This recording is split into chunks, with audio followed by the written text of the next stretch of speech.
Hello guys, नमस्ते दर्शन, नमस्ते सबैजनालाई मेरो युट्युब च्यानलमा स्वागत छ। म चाहिँ आज कामको सिलसिलामा धेरै टाढा आइसकेको छु। यहाँबाट चाहिँ जो हङकङको लगभग हङकङ ताइवानको छेउनिर पुगिसकेको छु। म चाहिँ आज चाहिँ देख्न सक्नुहुन्छ यहाँ चाहिँ यस्तो यस्तो कुराहरू छ गाइस हो है। म चाहिँ हालै म बस्ने ठाउँबाट ट्याक्क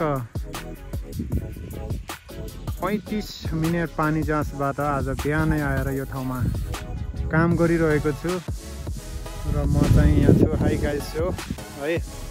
र म चाहिँ यो मेरो कम्पनीको ड्रेस इसिगाकी कोजाई र म चाहिँ यस्तो ठाउँमा छु गाइस हो है, हेर्न सक्नुहुन्छ।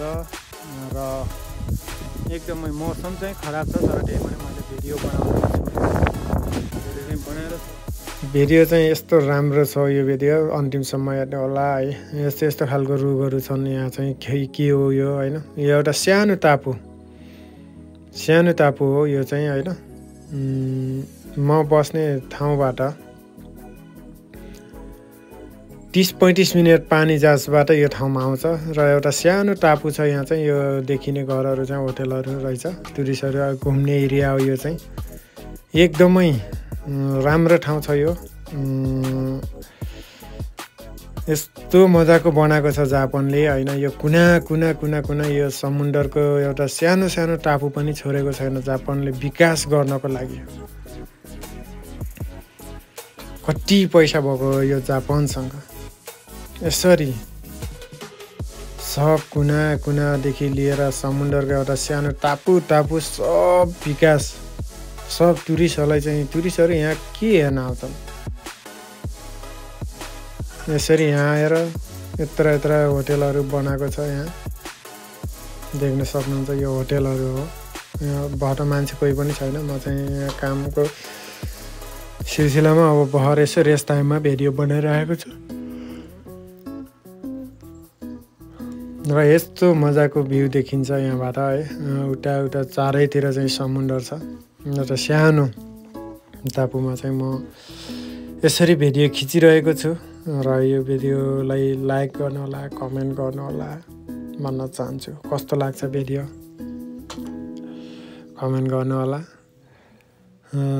र यस्तो ठाउँ चाहिँ यो एकदमै अब फेरि आउन त जुर्छ जुर्दैन थाहा छैन।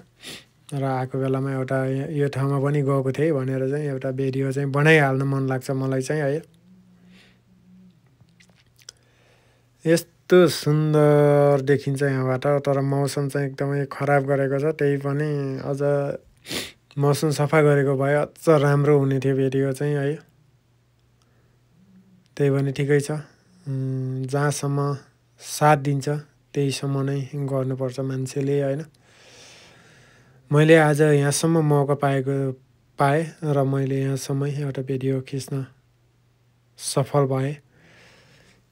यस्तो सुन्दर यस्तो बनाएको छ यहाँ एउटा सानो समुद्रको बिचको टापुलाई यति सुन्दर बनाएर यहाँ यस्तो हजारौँ टुरिस्टहरू भित्राउँछ जापानले। यसरी चाहिँ जापान विकसित भएको छ भन्ने कुराहरू यही एउटा उदाहरणले, यही एउटा टापुले पनि धेरै थाहा पाउँछ मान्छेहरूले है। सानो टापुमा चाहिँ यसरी होटेल बनाएर यसरी मान्छे टुरिस्टहरूलाई भित्राएर देशलाई विकसित गर्छ जापानले।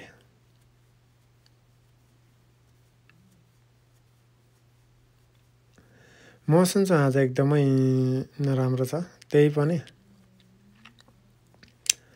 भिडियो चाहिँ खिच्न छोडिँदैन है। र यस्तै जापानको विभिन्न भिडियो हेर्नलाई युट्युबलाई सब्सक्राइब गर्नु होला।